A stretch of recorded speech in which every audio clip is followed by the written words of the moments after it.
नमस्कार. आज आपण करूया नाचणीच्या पिठाचा शिरा.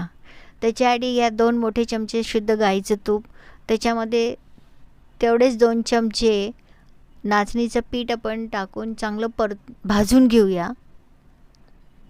आणि ते भाजतानाच आपण त्याच्यामध्ये मनुके आणि काजूचे तुकडे, आता हे सगळं आपण एकत्र भाजून घेऊया. याच्यामध्ये ॲड करण्यासाठी मी 1 मोठा ग्लासभर दूध घेतलं आहे. दूध जसं जसं आपल्याला लागेल तसं तसं आपण ॲड करत जाणार आहोत.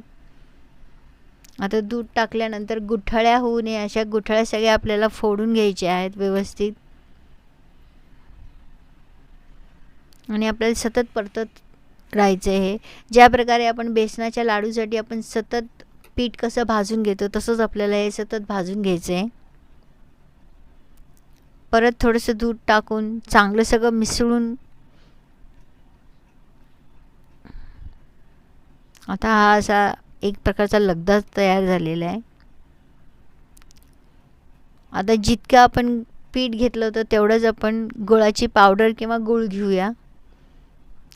आता गुळाला थोडंसं पाणी सुटतंच, त्याच्यामुळे आपल्याला आता हे परतून घेणं थोडंसं सोपं पडणार आहे. चांगलं परतून घेऊया. नाचणी ही सगळ्यांसाठीच अतिशय उपयुक्त आहे.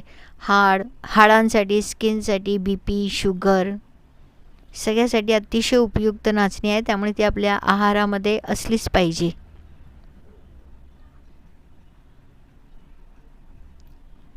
आता 5 ते 10 मिनटं असं परतून झाल्यावर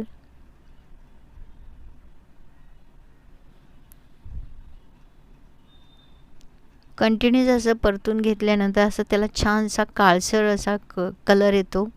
आता आपला हा शिरा तयार झालेला आहे. एका वाटीमध्ये घ्या आणि ते उलटी वाटी प्लेटमध्ये टाकून त्याच्यावर छानपैकी पिस्त्याचे काप टाका. अतिशय छान, गरमागरम खायला अतिशय छान लागतो.